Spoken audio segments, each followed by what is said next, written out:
All right, you guys can go ahead and get your Chromebooks out, and you can log on to Reflex Math to earn your green light for the day.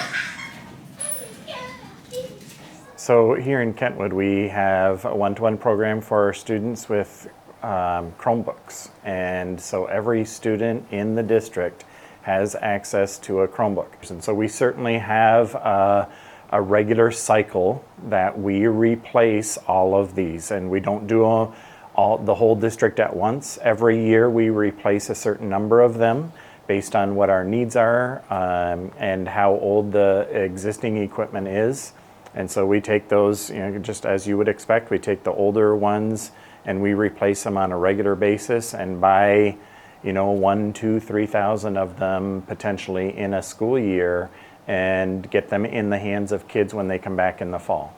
To support all of that, there's a lot of infrastructure, and we need to make sure that our students have access to the internet resources that are available to them and that interconnectivity. All of that takes network equipment in the background. Our switches need to be replaced, and as we put more and more devices on these networks, we have more switches that need to connect all of it. And it's kind of the stuff that happens in the background. A lot of people don't see it, but without it, nothing happens. What we're looking at and putting in front of our students and giving our students experience with right now is not what we did 5, 10, 15 years ago, obviously. And it's not going to be what we do 5 years from now and 10 years from now. And technology is constantly changing.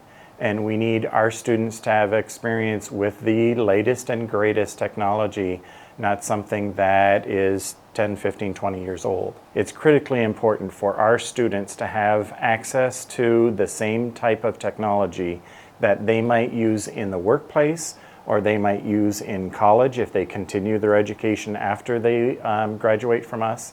We want to prepare them so that when they leave us and they walk into a workplace or they walk into a college classroom, it's not the first time they've seen something like that. They walk in there and they're confident because they've seen this, they've interacted with these kinds of tools before.